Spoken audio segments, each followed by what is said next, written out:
How long do you think an average CISO lasts in a job these days? Faram. Like everything security, I think it depends, but I would say 3 to 4 years. Andre. Studies show about 26 months is the average. Sir.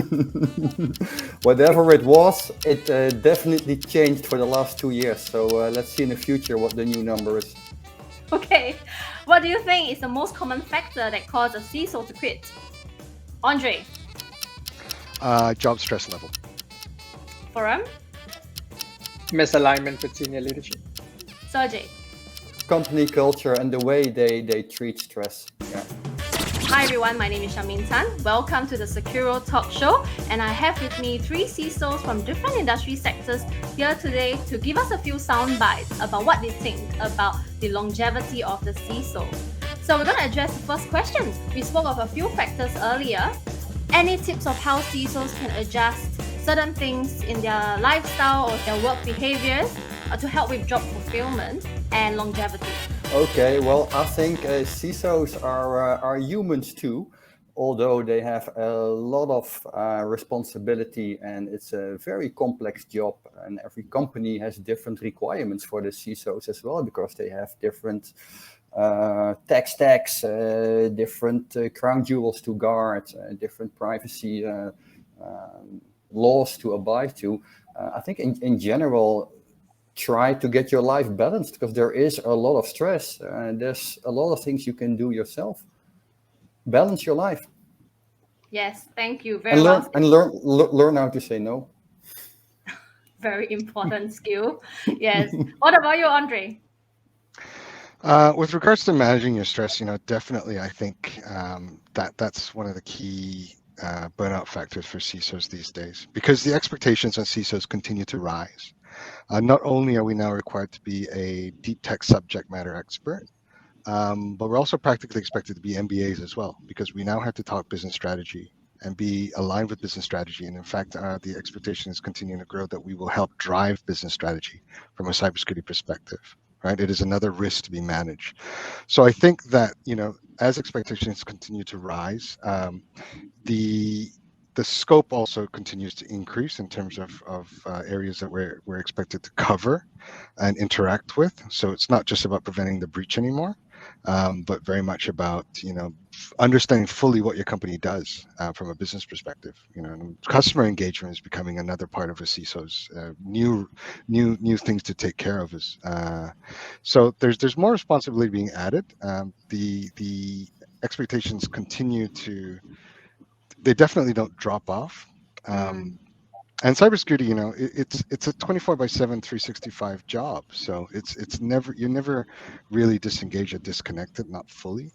But I think it's really important, as Serge mentioned, you need to have that balanced work life as well before you burn out. So you really have to figure out how to manage, either through delegation, through having the right resources, to having the right support, being and leaning on not just your immediate team, but the entire senior leadership team as well, because corporate success is a team effort.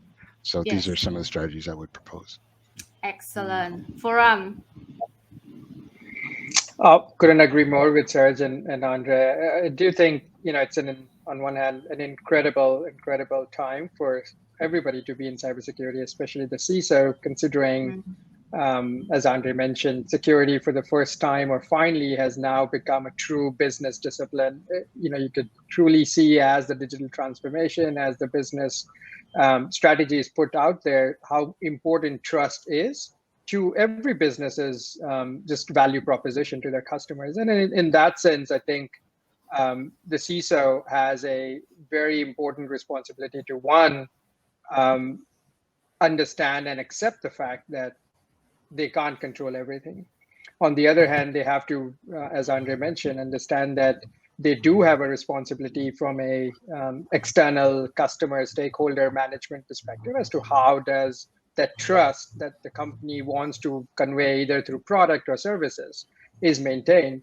And then finally, looking at the talent aspect. I mean, the number of technology advancements that are coming. On one hand, we don't have enough skilled people. They need to, be inclusive, find, diverse ways to attract more talent and retain them.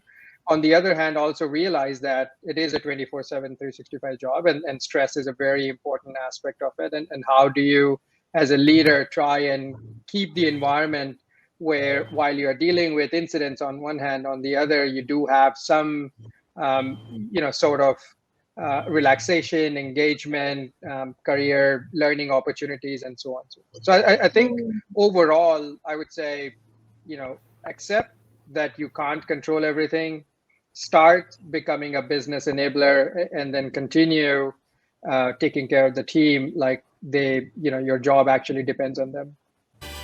Very valuable insights.